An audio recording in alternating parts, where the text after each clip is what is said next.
something you said that if these movies were released today, you would still feel the same way about them as you did then. But it's so different now. If you, I don't know, do you have kids? Yes, I do. Yeah. Do you show do you show your kids any movie? Not necessarily, uh, My kids are not a good example because my son's favorite movie of all time is The Roaring Twenties from Raoul Walsh from 1939, and he loves his favorite actors are Jimmy Cagney and Edward G. Robinson. So, and he's 14. So, and then my daughter's favorite movie of all time is Sunset Boulevard and Almost Famous. And so she also, and she's a little older, she's 16. So my kids are not necessarily indicative of a good focus group for what kids like these days. But yeah. Was them going through probably what you did. You probably went through your dad's, old albums and whatever to kind of discover things that Well, we do movie night Saturday night, and I show trailers, and I just started showing newsreels, which they loved, and we'll show, and then we'll do, not every Saturday, but sometimes my daughter is out or they can't do it, but we try as much as we can to do movies on Saturday night, and so, and look, it's not like I'm spoon feeding them just the classics. It's like we'll go from every era. It could be something from a year ago.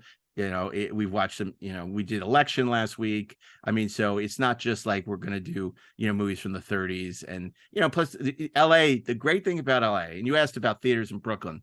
The great thing about LA is there's still a lot of great revival houses. So between the Cinematheque and now the Academy Theater and the New Beverly, you can see a lot of classic movies either on film or at least good prints. Because like that's how I took them to see Sunset Boulevard. There's certain movies like The Godfather I wouldn't let them see until we could see it in a theater. And like that's I think a big reason why they love them. There are other movies I wouldn't let them see in a theater, like The Black Hole, which I should have just shown them on Blu-ray because who cares? But for the most part, a lot of like classic, like Citizen Kane, I wouldn't let them watch, even though I have a gorgeous 4K of it. I was like, you got to see it in a theater because otherwise, you'll look at your phone and you're not going to get the experience you need to have to enjoy it. And thankfully, they enjoyed it. I'll keep them. Do they like the Star Treks? It's funny. They're not big Star Trek fans. My daughter is not a Star Trek fan at all. My son doesn't really. He's a huge Star Wars fan. Doesn't really like Star Trek. He doesn't not like them, but it's certainly nothing that he's drawn to. He actually really likes the original pilot with Jeffrey Hunter. He's not a big fan of the shows, and he likes some of the movies, like he likes Star Trek too. But he's not a big Star Trek fan. But that's fine. My whole feeling is you show your kids, you expose them to what you want them to see, but then it's up to them whether they like it or not, right? I would never expect my kids to like what I like, I would have had a problem. Anyway, I'm not going to make a politics joke, but I would say I expect them to, when it comes to movies, I want them to have the opportunity to watch these movies, but then they should decide on their own whether this is it. But it is a joy to me, when my son falls in love with something like The Roaring Twenties or, Smart Money or, these great classics. I think he knows more about, the classic era of Warner Brothers and David Zaslav probably, but he, and the same thing with my daughter. I mean, yeah, look, my daughter loves stuff like Titanic too. I mean, it's like I don't want them to be the kids who are only into like the weird, stuff. I mean, that no other kid in America is into. But so it's totally up to them. I just want them to experience seeing these movies. But my son is also a big fan of Marvel and Star Wars and all that stuff too, and that's great. I don't. So, but I would never presume to tell them what to like or what not to like. All I can do is show them the door and they can decide if they want to walk in or not, Have they discovered Superman movie? Like the early, have you shown them, like early Superman or the original Batman? Oh yeah. I mean, Superman 78 is still is probably his favorite Superman movie. It's one of his favorite superhero movies. I mean, I think, probably maybe Infinity War and Endgame and a couple of the other Winter Soldier he likes more, but Superman is definitely in his top movies. Yeah, for sure. Mine too.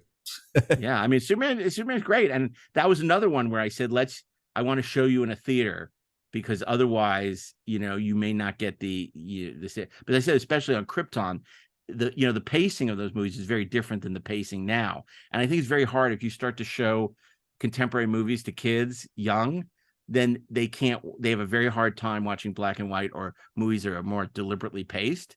But we were showing our kids like stuff like bring up baby very young. So they immediately accepted black and white, and they accepted the pace of older movies. And I think that was good. In fact, my son, to give him a shout out, is actually a co-producer. It's his first credit on the documentary, and it's not a nepo baby thing. It was when we were in production. It was during the summer, so he was coming in and doing notes and basically PAing and doing a bunch of stuff and doing research for me. And he was super helpful in the documentary. So he ended up getting a credit, which is good, as opposed to having to pay him. But no, he was amazingly helpful. And I told him, I said, you earn this. I would have never promised to you. I never had any expectation of giving you a credit, but you did so much work. You worked so hard on this, and you were such a help, and that's what they teach you, as a showrunner. Also, it's like, you want people who make your job easier, not people who make your job harder. And Isaac never made my job harder.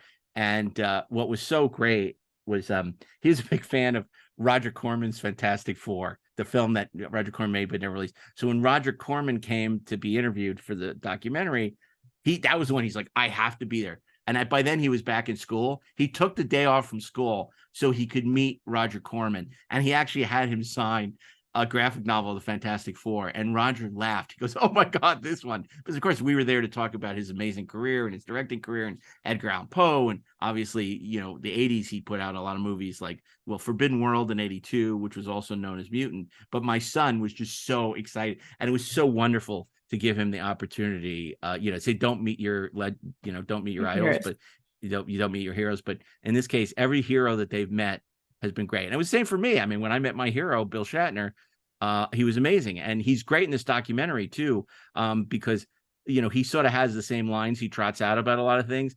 And it was great because we talked about Star Trek 2, and he I think gave us a great interview. But then we talked to him about Airplane 2, which no one talks to him about, which came out at the end of the year. And he was great. He couldn't believe we were talking to him about Airplane 2. And I wanted to talk to him about Battle of the Network Stars because he was on Battle of the Network Stars that year.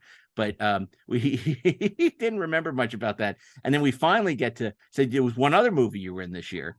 And he goes, what? He goes, Visiting Hours. And he's like, what the hell's that? And I'm like, that was a horror movie you shot in Canada. What can you tell us about it? So I don't even remember doing it. We didn't get any quotes about Visiting Hours, but he was great. I mean, he was so game, and it's always great to see Bill. I was very lucky. I had a great experience, making the movie with him. I've stayed friends with him for ever since, and he's always been very generous with his time and his friendship, and I'm very indebted to him.